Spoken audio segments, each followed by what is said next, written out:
कुंडली का 12वां घर।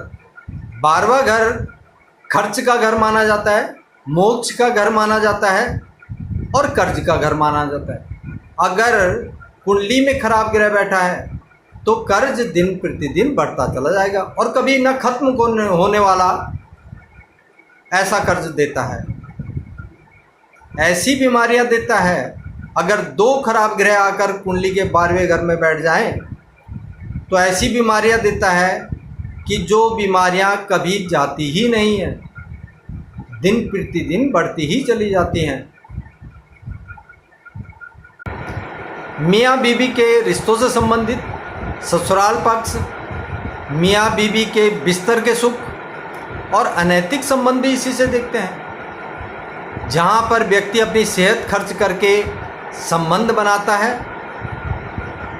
और उन संबंधों से दुख पाता है।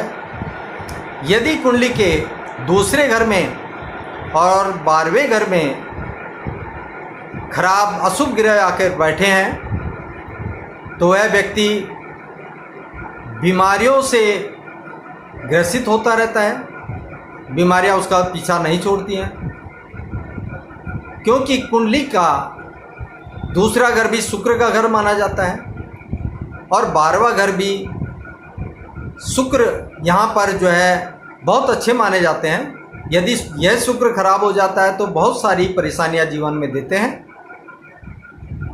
अगर 12वें घर का अच्छा शुक्र बैठा है तो जीवन में 4 चांद लगा देता है, यानी कि धन, लग्जरी जीवन और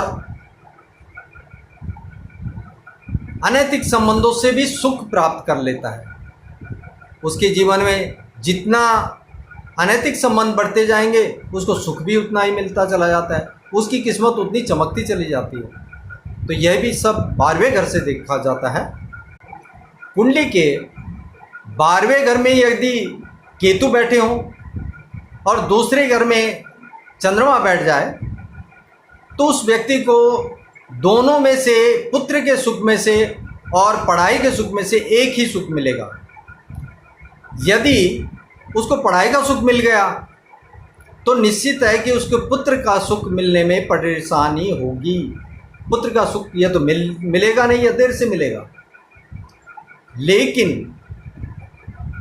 12वें घर में बैठा हुआ केतु व्यक्ति को अनेकों प्रकार के सुख देता है, अनेकों संबंध देता है और जितना वह उन संबंधों को झेलता है